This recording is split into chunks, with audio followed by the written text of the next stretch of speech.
some brands are legendary. In every category, someone sets the standard, and some of them even have raving fans. Join Scott Wozniak and Jack Fussell, the CEO and CMO of Swaz Consulting, on a journey of discovery. How did the legends do it? And how can you become a legendary brand too? Part of the fun of this podcast is not just telling you about what others are doing, but talking to some of the leaders who have built legendary brands, some of the greats in their categories. And this week, we have a wonderful opportunity to talk with Hugh Henderson, who is the founder and CEO of Capstone Hospice.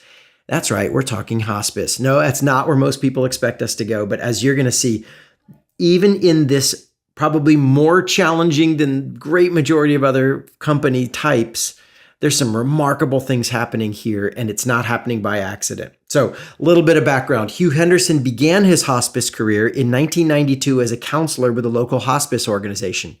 After 24 years of seeing the hospice industry from all different angles, serving in various leadership positions at local, regional, national companies, Hugh decided to open Capstone Hospice in 2015 and do it right himself. So Capstone exists as a values-based company focusing on exceptional people delivering exceptional care. Hugh holds a master's degree in community counseling from Georgia State University and a bachelor's degree in educational psychology from University of Georgia. He and his wife Karen have been happily married for 31 years. They have 3 children, ages 29, 26, and 23. And when not fulfilling his lifelong passion for hospice, Hugh enjoys spending time with his family, playing tennis, and watching college football. So welcome to a wonderful conversation with one of my dear friends and a true rock star leader, Hugh Henderson. Well, welcome to the show. I am super excited today to talk to one of my longtime friends, and honestly, a guy whose company I talk about a lot. So I'm here with Caitlin. Caitlin, welcome. Glad to have you as co-host as always. Hi there, Scott.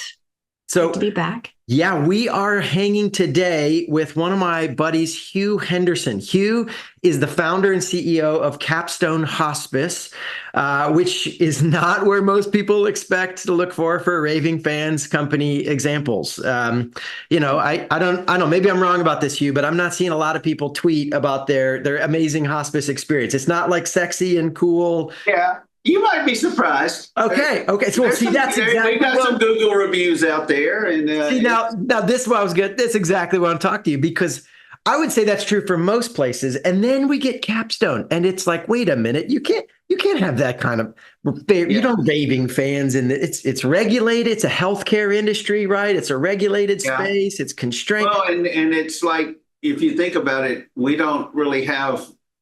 Like a traditional business, you have repeat customers. We're not getting like the repeat customers, but word of mouth is probably like my best salesperson. That's so powerful. But because it touches on so many emotions, just such a pivotal time in people's lives, that people want to express those emotions. So many emotions that are stirred up. So that's why you may get we get, Facebook comments, Google, stuff like that, because it's really that we say part of our Capstone creed, which I can talk about more, but is the work we do makes a difference. Okay, wait, say that again. This is your creed. Say it again. The work we do makes a difference. Huh. And it's just, a creed is kind of like, for those of us who come from a faith background, tradition, the Apostles' Creed and the Nicene Creed and all that. It's just a statement of beliefs. Like, what do you believe? Yeah. And so so we have a list of like 12 things that are just like, this is what we believe in this company. And the very first one is the work we do makes a difference. And so because it does make a difference, people want to let you know what kind of difference you make. Okay. We should probably pause here and dig into this, because let's not assume everybody understands hospice. And we were just talking about this, getting ready. 7 years ago, I think, is when we started working together. First time I did anything with you guys. And I had done work in healthcare, even in like nursing homes, related industry. And I'm like, oh, I get what you're doing. and I didn't actually get what hospice was. I mean, I vaguely knew, right? End of life stuff, but there's some misconceptions. Can we just pause and let's not assume everybody gets what you actually do and what the role looks like. Yeah. Right, because different. I don't know. I have a hospitality background, but hospice is different. Maybe so I'll give you so I've been doing this my 32nd year in hospice care. So started when you were 4. That's impressive. Yes. I was a prodigy. That's right. So as things I've seen the industry change, over the decades. And when I first started, early 90s, people had never even heard of the word. I'd say maybe a half to a fourth of the people that I came in contact with knew what it was or had some type of experience. Now I never run into anyone that hasn't heard of hospice, but the difference is if I ask 10 people what it is, I get 10 different definitions. So everybody's heard of hospice, but they all think they have an understanding of what it is. And very few people have an accurate understanding. So if you start with just Joe Public, if I stop someone in the street and say, hey, tell me what hospice is, they're going to say it's a place that you go when you have days to live and when you have cancer. That's what most people think hospice is. Far from that. It is a concept of care. It's not a place. It's people coming to you versus you going somewhere. It's an interdisciplinary team, and it's designed to be measured in months and not days. Oh, wow. But the biggest thing that we run into is that people, when you hear the word hospice, people are thinking, okay, mom's dying. She's not dying right now. No, because they're thinking days. It's not days. And we've had people on hospice for years before. Wow. Now that is very atypical, so I don't want to paint a wrong picture there. But what would be more typical of a length of engagement? What the reality is or what the ideal is.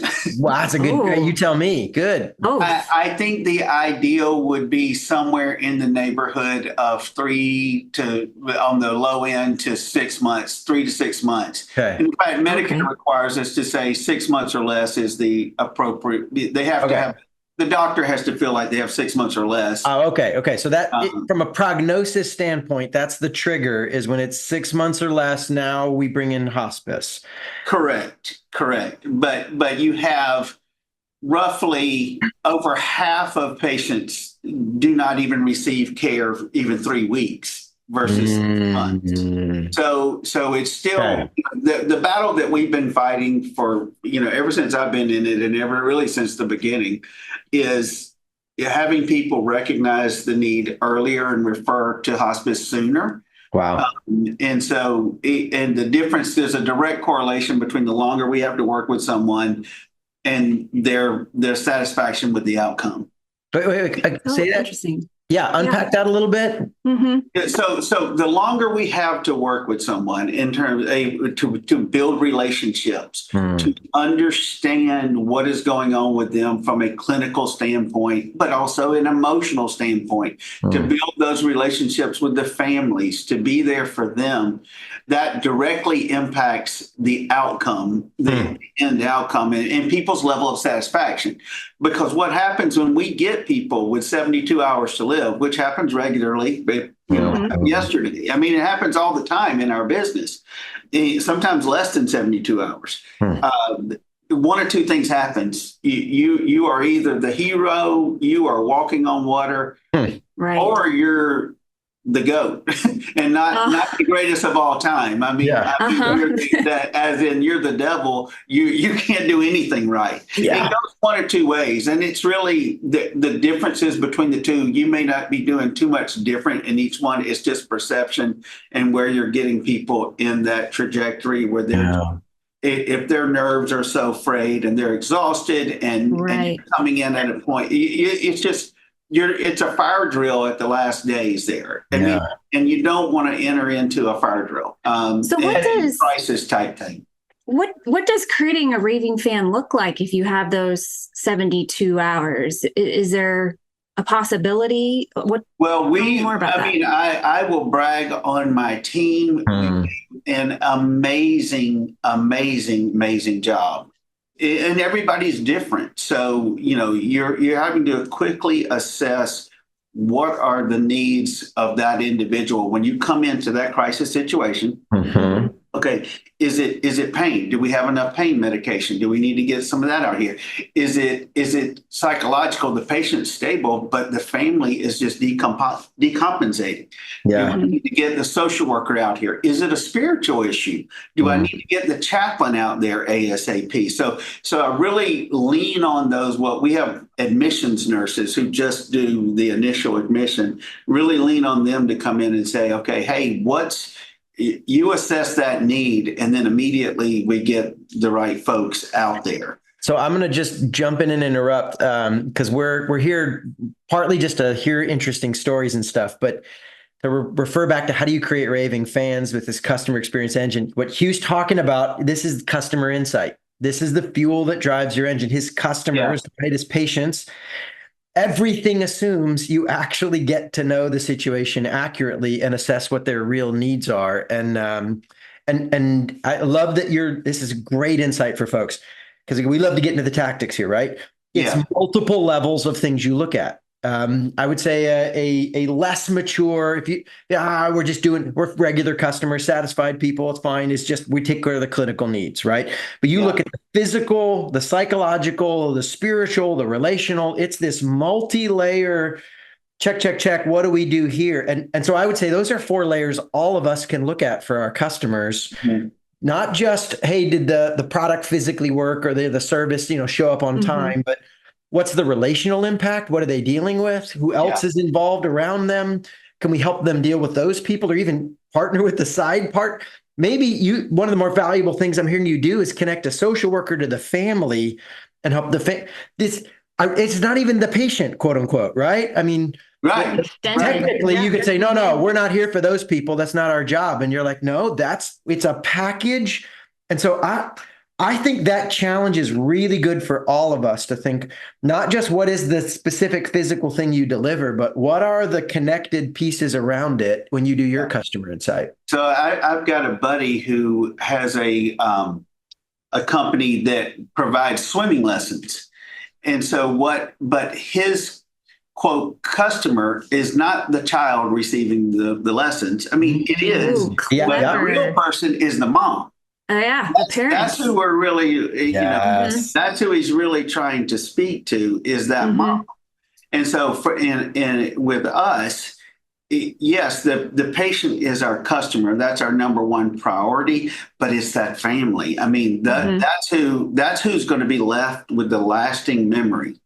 And we talk about this might be like really in line with kind of your operational excellence and customer insight. One of the things that I have distilled down, over 30 years of doing this is I've learned that lasting memory that you leave with people is shaped largely by 2 things. We have this it's written on our wall in our office, and we even have buttons that say it says 3 + 3 = 1. And so wait, what? I know. 3 + 3 = 1. So people, you have the puzzled looks, and people are like, "Oh, you obviously are not an engineer, That's right. or a mathematician." But the 1 stands for that we get 1 shot. Okay. There's no do-overs in this. We like I said before, we don't have repeat customers. Yeah. 1 opportunity. And you are going to leave that family with 1 lasting impression and memory. That memory that you are going to leave that family with is going to be shaped by the 2 3s. Okay. And it's the first 3 days of service and the last 3 days of service. Wow. Oh my goodness. The plus in the middle does not mean it's not important. It is extremely important. We need to provide excellence throughout. So both. What people remember and what will shape their memory is how did you start and how did you end? And particularly, how did you end? That's even more powerful. Right? So we talk about we don't want to fumble at the goal line. if you do excellence all the way up to the end and you drop the ball at the end, you just ruined a great drive that you started on the 1 yard line and you got down to the other end of the field and now you can't, and you just lost the game. Yeah. And that's so would you say this is almost like your secret sauce of differentiating Capstone from other hospice? It's part of it. It's pretty regulated, right? Your industry is pretty regulated. It's a very, very regulated industry. And so the team members that I described, social workers, chaplains, nurses, every hospice organization has to have those. So those are not unique. We have a couple of unique positions, but by and large, every hospice is going to have the same team members. Yeah. And so your differentiation becomes in the quality of the people that you have. That's where it's going to, we're going to have the same people with the same credentials, but it's going to be like, what is the why of the people that you have? Why are they doing this type of work? And it's really, our people are a product. I mean, we don't have a product per se. Right. It all comes back to the people. And we say, our people are our most valuable asset. And that has got to be, it's the three most important things, the people, because that's where it's always going to come back to. So the secret sauce really is, finding the right people and then keeping the right people. Scott and I have talked a lot about the retention is in my industry is I can't achieve any of my goals without good retention. It influences everything. If you're talking top line revenue, bottom line profitability, if you're talking just employee engagement, so many things, and not to mention the most important thing is the quality of service that you deliver. Even if you replace a good person with a good person, there's something that gets lost in the translation and the transition between the two. And even with that, it is difficult. If you have a lot of turnover, your quality, you cannot sustain high quality service delivery. So I'm obsessive about retention and trying to create a culture and a company that is very employee centric. That is meaning it's the people. It doesn't mean, I tell people in orientation, it doesn't mean we take a democratic vote on every decision. That's right. But when I say we're about the people, it's like, that's our priority. Yeah. I got to just pause. Let me underline one thing you said, and then we'll keep going. But even if you replace good with good, because I think sometimes we think churn, oh no, don't worry, I'm getting great people, and they're gonna even if you place good with slightly better, it's like that. The very transition itself is disruptive internally and to the people you serve. And we're not perfect by any stretch. And sometimes the feedback, if we get a complaint, it usually has to do with I was too many people involved. I had too many nurses. And they in and out, and it changed up on me. Think about just the level of intimacy at that time. And if you're having to meet somebody new, every 3 or 4 weeks, it's a new person. That's just going to erode a lot of all the relational collateral, that you built up to the point. Yeah, that's what I was thinking, because you said how important relationships and connections are. So if you have too many people as part of the process. From a practical standpoint, it's just like, okay, well, if somebody new's coming in, I got to bring them up to speed. Okay, this is what we've tried so far. This is where we are. There's all the just clinical background that you got to bring them up to speed on. So I know I'm preaching to the choir there, but it is, retention is just so impactful. It's impactful in every industry, but especially so in my industry. So let's talk a little about how you do that, because as you just mentioned this, retention is not the norm. Think about how challenging, I'm talking to a listener for a second, think about your job is to do physically demanding stuff often, moving patients and equipment around, and it's emotionally draining. the normal retention rates are pretty low, or there's a lot of churn in the hospice industry. It's just baked in the challenge. Yeah. It's hard. And now you add healthcare in general. Staffing is really brutal right now. And then you add like hospice might be one of the more intense categories. And so, this is, and no offense to any dentists listening, right? But this is a different level of intensity than you don't have a dental emergency usually with hopefully none of your patients die. So all that to say, like, what have you learned, Hugh? Because we talked about this. I remember the early conversations you and I had about like how many staff I think I can handle with excellence. And you're, I think, 3 or 4 times that size now. And I think doing a better job than you were in those early days. Like you have learned a lot in the last 15, 20 years since you've been building your own on how to find and keep great people. So can you give us some of these nuggets? Yeah. In one of the hardest categories, in the hardest spaces, how do you actually do it well? Because you are. I'll just say that to those listening. I've got to see inside, kind of behind the curtain, and his team's remarkable. Like I would stack his team up against any other team in healthcare I've run across, and I've run across a lot in one of the more challenging categories in healthcare. So how did you do that? Hugh, give us some nuggets. Well, first of all, thank you for your kind words. Very, very appreciative of just everything you said. So spoiler alert, I'm not going to give you any kind of like, oh my gosh, I've never heard that before type nugget. They're the basics that are common knowledge but rarely practiced. As we have grown, what I have found, I have a renewed appreciation for the importance of your mid-level managers. Because they are the ones who are interacting with that frontline staff more than anybody else. And so they have the huge impact. And so what we have tried to do in the early days when we had 60 patients, it was just really one team. It was just us. I was very visible. I could influence everything as much as I needed to. Now we have, 330 patients. And so when you're 5 times that size, what do we have?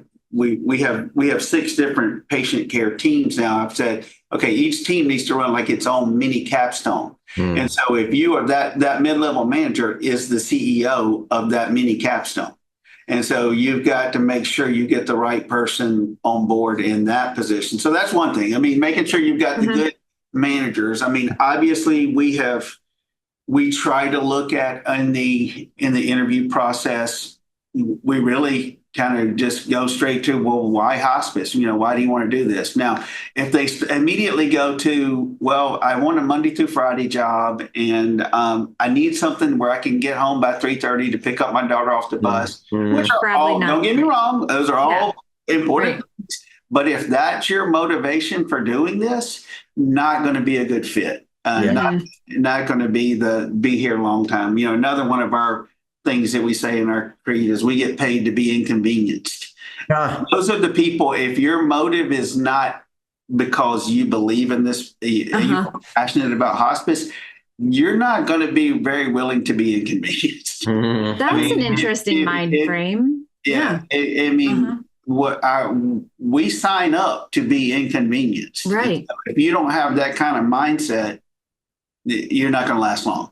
So trying to look at that on the interview process, I mean, there's basic practical things like we have a very aggressive employee referral plan. I always say good people attract good people. It's always the best source of people is your best people. And it's not just you get a $25 Starbucks card. I mean, I think, what we've done now is you get $1,000 if you refer somebody to the company.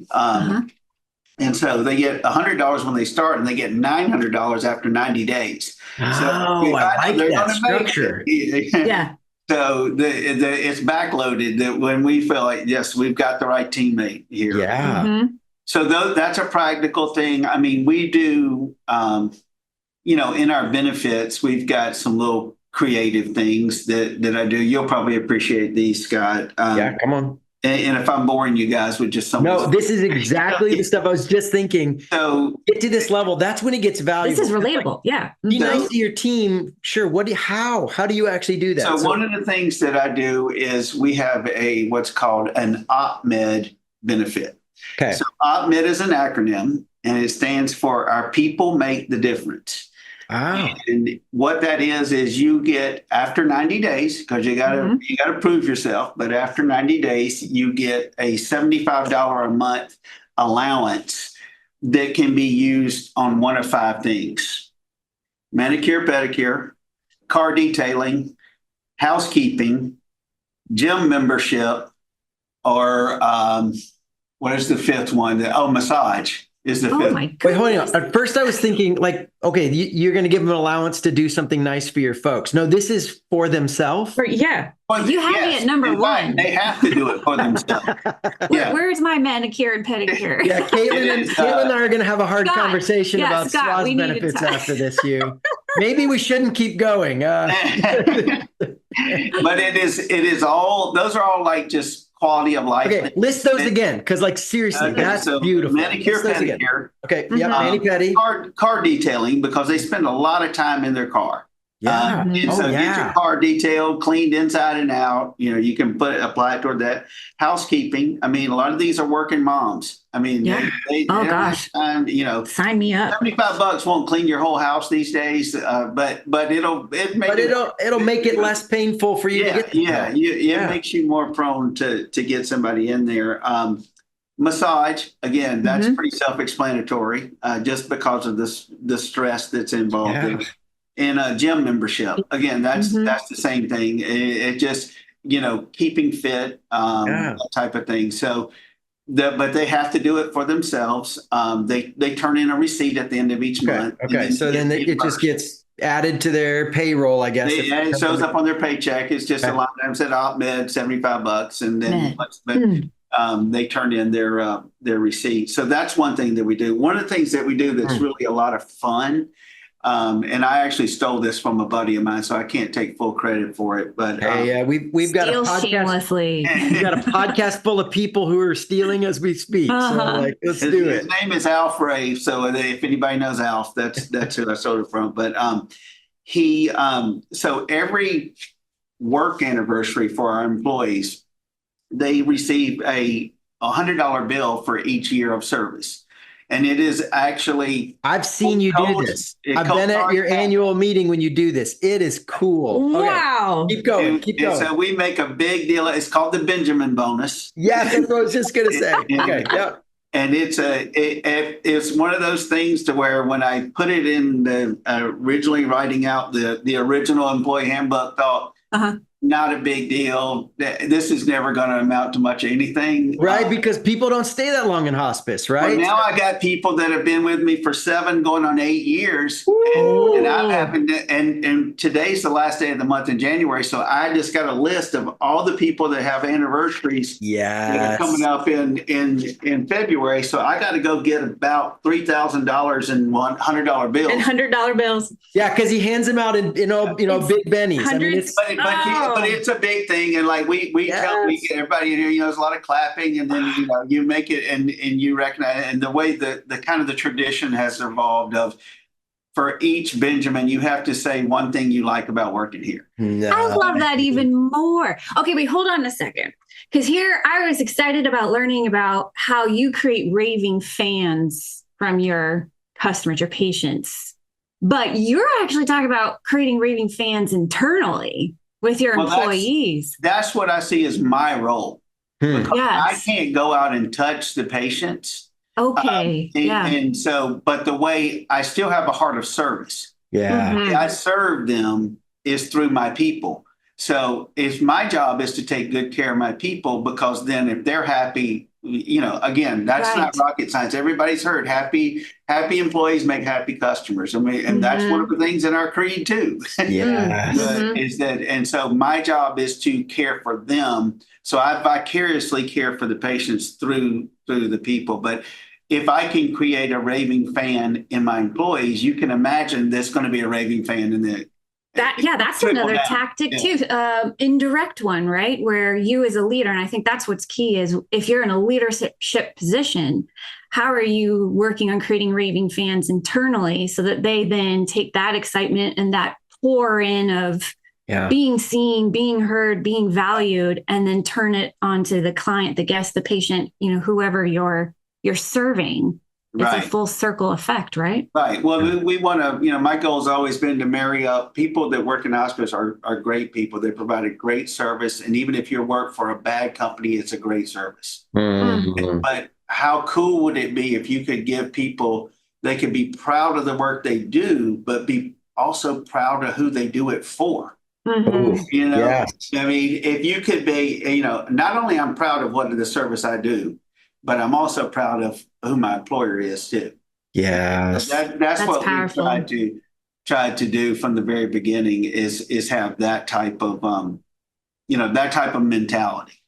So Hugh, I'm interested about another topic, if I can have us go there for a minute. Yeah. So in this space, you have really interesting insight to, the last moments within life. I'm really curious, what have you found seems to matter the most in those last moments that people are experiencing? That everybody wishes they would have worked more. False. Yes, that's right. You pulled that off well. In a straight face and everything. That was great. I wish I would have spent more time at the office. Yeah, that's really the key to success. That's the key to sasatisfaction. I knew it. Exactly. I knew it, Caitlin. Exactly. We're canceling vacations. Yeah. I'm doing it right then, is what we're saying. No, what people, it's relationships. It's relationships with the people you love, but it's also your relationship with your creator. It is relationships across the board. And then be it positive or negative, that relationship issue is going to bubble up. And if you have broken relationships, that's going to bubble up. And it's also going to be, that's going to create added stress at a time that's already very stressful. And likewise, if you have very strong relationships and very grounded relationships, that's going to be a source of strength. So it's not happening in a vacuum either way. It's going to bubble up. And so it's either going to be something that contributes to the chaos, or it's going to be a foundational place that we can operate from and gain greater strength and carry forward with. So, but that's really what it's the relationships that you had is what becomes the most important. That, I tell people in orientation, I said, we're talking about benefits. I said, well, listen, the greatest fringe benefit I'm going to give you is that you are going to be able to go home every day and know that you made a difference. That you're doing literally life and death work here, and that you have a meaningful impact on people. And there's just very few jobs on this earth that there's a lot where you can go home some days and say, yeah, today was a really cool day. I think I made a difference. There's very few you can go home every day and say, yeah, today I made the world better. And today, I did something, for those who come from a faith background, that was very honoring to God, that God was pleased. I did something today that reflected positively on him and made, and that was a good thing. And so that's the best benefit you can give anybody. I'm 32 years. I still get, goosebumps just talking about it. It still happens. So, but I was going to tell you the last thing that the other benefit that we do that was kind of fun and it's unheard of in hospice is once you've been with the company for 5 years, you get a 3-week paid sabbatical. And that's on top of your regular vacation. Oh, okay. Okay. Yeah. It's not like now you've been getting vacations all along and now we're throwing they get a lot of vacation. Trust me. Okay. But then they get the additional. And then after 10 years, it's 4 weeks. And after 15 years, it's 5 weeks, 20 years is 5 weeks. And so, but this is sabbatical to go recharge your batteries. Wow. And that is something that I've never known of another hospice agency do. Now, my managers sometimes cringe because it becomes a staffing and scheduling nightmare.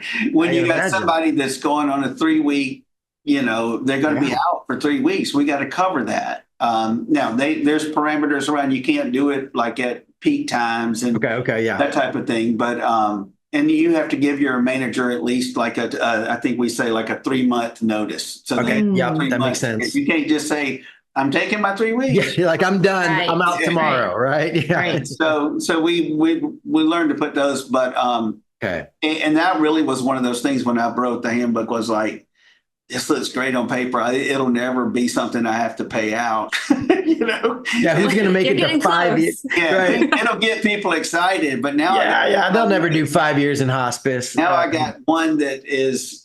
She really was one of my early. She's in year 8, so she's coming up on the 10-year one. So and we've had more. I've got one of my salespeople is taking her sabbatical starting on Monday. Yes, for her 5 years. So it's been kind of cool to see that come about and just to see people. And let me call this out because I this small little bit you just mentioned. It's not just for your frontline clinicians who are in the patient's home dealing with everybody. That. You treat all the staff with this level of care. So field, office, everybody gets poured into, everybody gets developed. That's big because I think a lot of people overlook this division doesn't matter like this division. And I think that, or you have to be a certain tier or, level within the organization. Yep. It's just, you got to put in 5 years of a full-time employee and then you got it. You qualify. And that's the same way with the op med stuff too. I mean, that's all for, administrative people, everybody. The only requirement is you got to be a full-time employee because it really is a team aspect. And Lone Rangers don't make it too long in our business because you got to have your folks to lean on. I mean, just practically, but emotionally. And, that we say, the work we do is hard and we need to take care of each other. And so that's part of it too. Well, let me throw one last question on, and then, man, this has been pages of interesting stuff I've been capturing here. Some of this self-care we do for them, and then some of this, you started actually doing this work, right? Your story, you grew up in this, and so now you built a company around it, and for the last almost 8-9 years, it's been your deal, and it's taken off. But for individuals, so maybe we've talked employee level. Let me just end by focusing on the individual self-care, self-management, and at the heart of that is some self-awareness. I'm going to have a lot of great conversation with you about this. Your ability to tune into what you're thinking, feeling, processing, to kind of be accurate and insightful about what's going on in your own, because you don't make it 32 years in hospice if you don't pay attention to what's happening. So talk to us like self-awareness. How important is it? What skills or tips have you learned as somebody who's kind of had to stay on the advanced level of that category to survive? How do you do that so well? I'm still a work in progress. Okay. I will tell you that. I mean, I am by no means arrived because as our company has grown, I've had to recreate myself over and over again. And so part of the self-awareness is, trying to step back and see, now what does the company need now? I know they needed this from me back then, but what do they need from me now? And when I say I'm work in progress, part of my self-awareness is trying to keep, and I'm sure it comes across in my in this podcast, but just keep my emotion in check because I can get very passionate. And, and like really I can go from a 0 to a 10 very quickly if it's a patient related issue. So you slow down, make sure you've got the full story before you go off, and really try to have a more measured impact. And because I'm not as front line, so part of my self-awareness has been also because I'm not so front line with people every day, they don't know me as well as some other people might. And what I'm saying is they get very small snippets of who I am. So I need to steward that very wisely, and make sure that I am sending the right impressions. Yeah. So because they don't have the context of being with me for so long, for many hours a day to say, oh, he's just having a bad day. Right. This is the only moment they might see this month is your bad moment where you or words that I say that can be misinterpreted. I mean, I've stuck my foot in my mouth many times and had to learn the hard way about that, of just being more measured in what I say and how I react. So that's it. It is. Hey, so let's as your double-click on company that. changes, the need for self-awareness grows. So what do you do in these heated moments when you feel something flaring up? How do you notice? What do you do to say to yourself to keep yourself from calling somebody up and letting them have it before you kind of like? How do you actually tactically do that in these heated moments? Well, I've tried my best to establish a culture of transparency and honesty, and that people can, regardless of position. And I've encouraged that. So I have some trusted people. I have a COO, and I can go to him and I can blow off steam, and he knows that's what I'm doing. But good. I can also, but he's also a good checks and balances. Am I off here? Right. Yeah. And talk it out. Right. Like, tell me where I'm wrong. I mean, and invite that kind of feedback. And that's, that can be hard for a lot of CEOs because your pride gets in the way. And, nobody's going to tell me what I'm wrong, I mean, and so you have to really, part of self-awareness is maintaining that humility. And so I've tried to check in with before I really act, to say, I need to get your opinion on this and tell me where you're at. And, are we in agreement that this is a big issue? Yeah. That's probably what the best thing, having some trusted advisor, even if they're not within the company, somebody you can call up and say, hey man, I got to talk this through to you. And I need you to shoot me straight. And I don't want you guys, a lot of us don't have very few people in our lives that will be honest like that. I mean, we've got people that will just hear what we're saying and they'll agree with you. Yeah, no. And that's what most people do because they think they're being a good friend to agree with. That's right.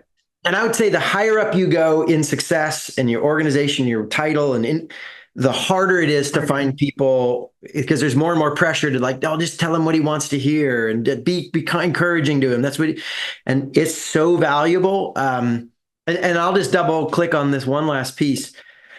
We often think self-awareness means I got to go get in a cave and really tune in. And you got to stop and journaling. I do that, all that stuff. But I think the most valuable self-awareness tool is having somebody else to process and recalibrate with. It's not a solo act. A self-awareness is really a team sport. And knowing how you impact others. That's a key piece of self-awareness. You need to know what your impact is on other people. And so that's been a learning for me also. Well, I'll just say real quick, a couple of things I took away from that, because sometimes I like to just see what's the root cause, what's behind what you just said, and you shared wonderful examples. And so if I was to repeat it back, I hear being humble, having that humility, being open to asking questions, being curious, trying to find out the whole story of things, being intentional with your words, understanding words matter, and showing up in a positive light in that way, having your trusted advisor, whoever you can go to as that right-hand person, and being able to hold up a mirror for yourself to see how am I coming across, and being honest with yourself with that. Those were the core things I took away from what you just shared. We could have done a whole podcast episode on that. We should have started with that. That's right. That's right. Hugh, we may have to have you back. This has been chock full of cool stuff. And I actually, because I know you as a friend and got to work with you guys a little bit, there's a couple of categories we still didn't even touch that could be cool for folks. But I just want to pause and say, hey, thank you for your time. Thank you for for living this. This isn't a new theory you just came up with. This is what you've been doing for years. If folks want to find out more about Capstone now, where do you serve folks? Like if they're like, I want those people for my grandma, like, or my mom, where would they find you? Everything that you would want to know about hospice, about Capstone Hospice, is at capstonehospice.com. Yeah. And so there you're going to find our creed there. There's a map of our service area. There's a list of what makes someone appropriate for hospice. If you're thinking, man, I never considered that, but maybe mom would qualify. I mean, there's that kind of like clinical stuff. There's every resource that you could ever imagine is there. And there's also a link. You can contact us via email and somebody get right back in touch with you too. So just capstonehospice.com is the best way to do it. Man, always fun hanging with you. Fun, profound, practical, all the good stuff, man. Well, thanks for making my day. You can tell I get kind of excited about this stuff. But really, Scott did not tell me to say this ahead of time, so I hope you don't edit this part out. But thank you for your book, making your brand legendary. I mentioned, before we started recording that I'm going to have my leadership team go through the operational excellence chapter. Just so much involved there. So thank you you're doing the same thing. You're living this stuff out every day. You always have. You never change. I mean, from the 10 years I've known you. So thank you for doing that as well. Congratulations on your success. Yeah, back at you, buddy. A lot of success too. So congratulations. Well, if you do the right things long enough, it works. The engine builds and you get to make, which is really exciting. I think turns. That's it. And I think what's exciting for both of us is to see the lives we get to impact. Now, one of the cool byproducts of that is a bigger company and more resources and all that fun stuff. But this is how we make the world a better place. So glad you are showing up tactically very differently than I am in terms of what we provide our clients. But man, it feels like this is the same mission, just lived out in a different setting. So it is. I firmly believe that. Well, love you, brother. We'll be in touch, hanging out. Thanks, Hugh. Thanks, guys. We'll talk to you soon. Thanks for spending some time with us on your journey to legendary. If you enjoyed this episode and want more content like this, you may want to sign up for our newsletter. You can do that and learn about all the ways we are helping leaders build legendary brands at swazconsulting.com. That's www.swozconsulting.com. Greatness is possible. You just have to build the right engine.